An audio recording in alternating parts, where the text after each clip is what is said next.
The WoW Alpha server is down today, and yesterday's stream ran into some difficulties regarding the VOD. I cannot bring you another episode of WoW Alpha Hardcore today, and I might have to stream Turtle WoW later today. So I just figured I would record myself playing Divinity Original Sin 1. It's my first time playing this game. I'm currently in the first chapter, I suppose, on a couple of the first quests, and I just thought, with all the hype around Baldur's Gate, let's just look at where the whole modern CRPG business sort of started, because as you might know, CRPGs were very, very popular back in the 90s and the early 2000s, a little bit less so later on with CRPG staples such as the Fallout series suddenly turning into first person or third person RPGs. Remember what happened to Fallout 2 to Fallout 3. Fallout 2 was a top-down isometric RPG, and Fallout 3 turned into a third-person RPG. So the really cool thing about Divinity is the way that elements work. I think this is also a good way to showcase this. For example, here we have a burning chest, and obviously my party is not going to be able to really interact with that since it's burning, but I do have a mage in my party that I recruited in the first town, and he can make it rain. So let's just make it rain here and see what happens. Hopefully this will work. Let me just also adjust the sound a little bit. Okay. Something weird's happening here though.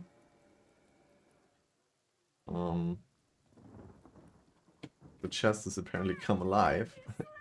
We're just gonna follow it. See what happens. Maybe we can... No, we can't. Okay, let's just see. Maybe we're getting trolled by this chest here. I think it's running into a... Oh, there we go.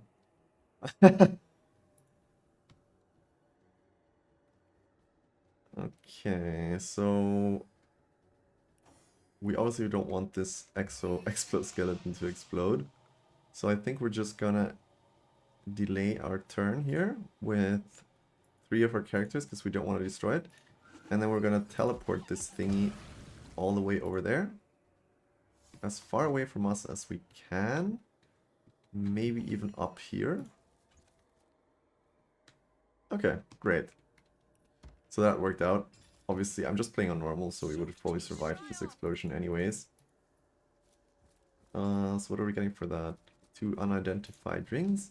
So this is a classic staple of CRPGs. If you find an item such as a ring or a bow, you don't know its properties yet, so you need a character that has a lore master skill and a magnifying glass. Don't ask me why, to identify it. So we're just gonna identify this bow. Shocking short bow of Bloodlust, pretty good, requires 6 dexterity, so that's gonna be for our ranger. And we're going to be identifying the anointed shiny copper ring of perception. Now I don't know what perception does. Let me read that. Critical chance, initiative, start action points in combat. Perception seems to be pretty decent. I think I'll give that to my 2-hand warrior if I can. Yeah, we can.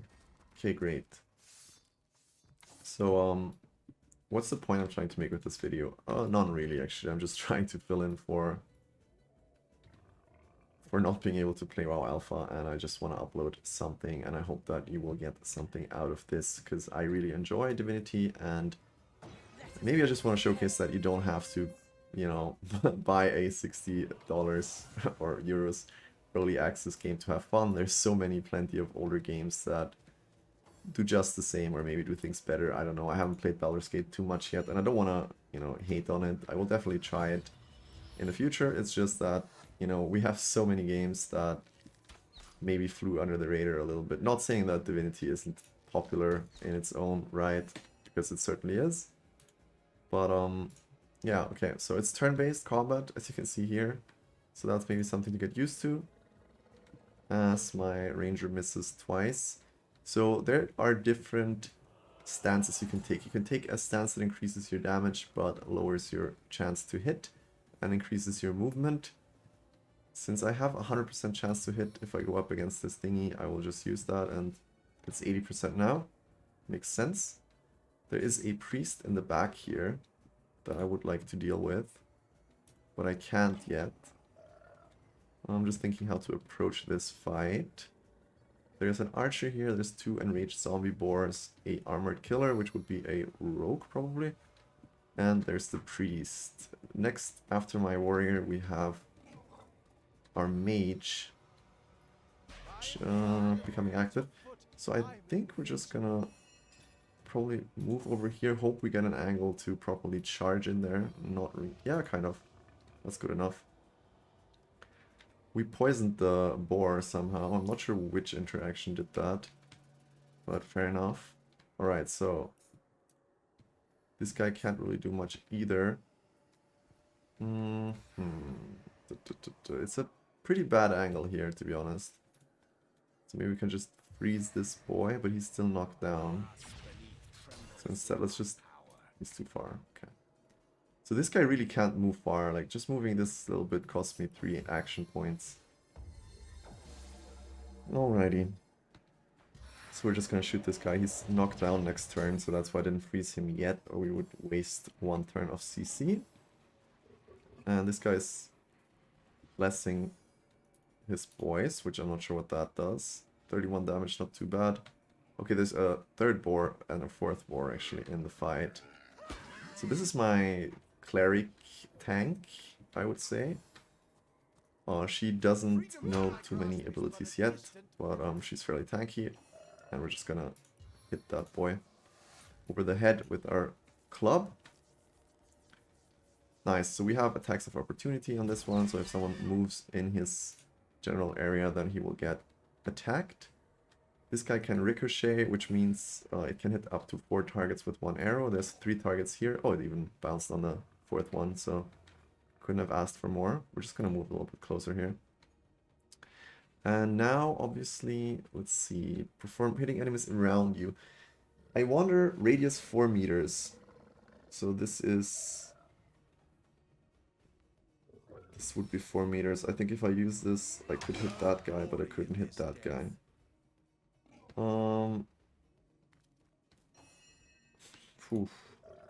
Maybe I'll just hit this boy. Good, and now we will move closer over here because we don't want to get out of range of our heals. We do need to deal with that priest somehow, though. I can't teleport him to me. What about a blitz bolt? Let's see. This should work. Okay, I thought it would maybe bounce to the others, but at least we got the boar stunned. This boy is healing his mates. He is a priest after all. The damage is not too great though. Our boy is flanked, so that means his defense rating is reduced. Currently they're hitting our tank, which is exactly what we want to see. So let's just hit the boar again. It's dead. Nice. You know, I'm playing this on normal because I am not familiar with CRPGs. But it feels a little bit too easy even. And I just want to say that I'm not... Oh fuck. Sorry, I didn't mean to do that. Anyways, I just want to say that I'm not using guides for this because I really like learning games myself, and that's why I'm kind of showcasing this right here, because, you know, I'm not familiar with CRPGs at all.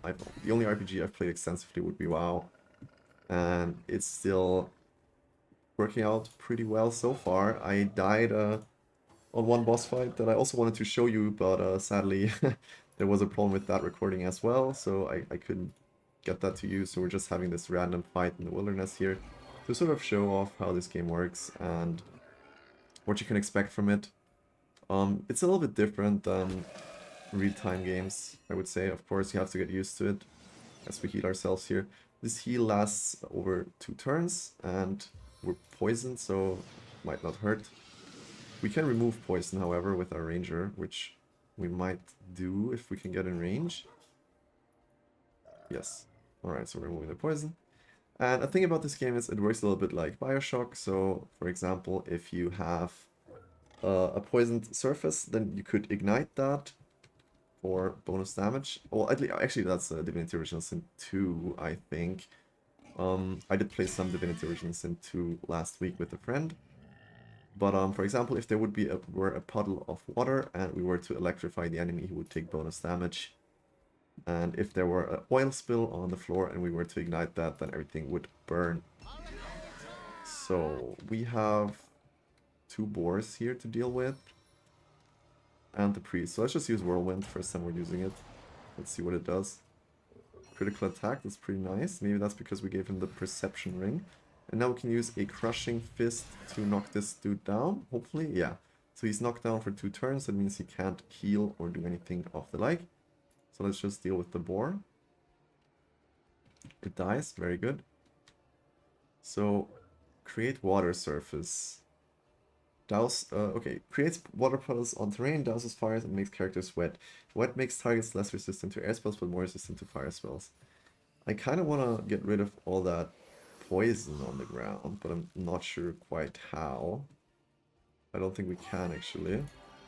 Let's just freeze the other zombie boar, and we will have both of these guys CC'd. He's frozen, he's knocked down. So yeah, the point that I'm just trying to make here is that, you know, I see... Okay, we poison our own guy, but it shouldn't matter. I see so many guides popping up for Baldur's Gate. There are so many guides like best class composition, best race for your class, etc. And I think people forget that RPGs in general are... You know, they're not a competitive game per se, though everything seems to be a competitive game these days. And the point of an RPG is to play a role that you otherwise couldn't fill.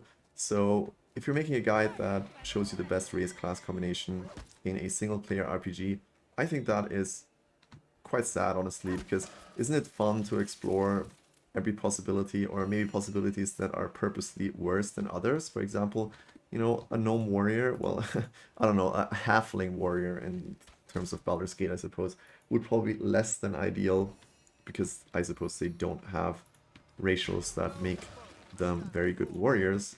But it's a role-playing game, you know, just have fun, just explore whatever you want, and don't play what they tell you to play, you know, just play what seems interesting, and play something that maybe is suboptimal but makes for a better story.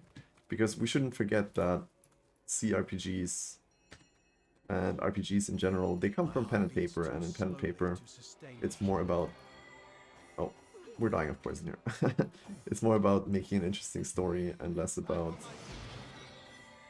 Let me heal my boy real quick, hopefully.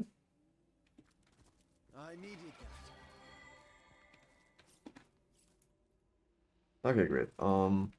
Sorry, it's more about just, you know, having an interesting story and maybe building a character that has some strengths and some weaknesses, rather than just doing the ideal thing to blitz through the content. Because you want to have fun with your friends playing pen and paper Dungeons and Dragons, and obviously you want to have fun with yourself, hopefully playing Baldur's Gate or Divinity. And if you happen to fail along the way, then just try again and enjoy it, because, you know, failure is part of gaming and it's part of life, and I feel like we're forgetting that when we're making people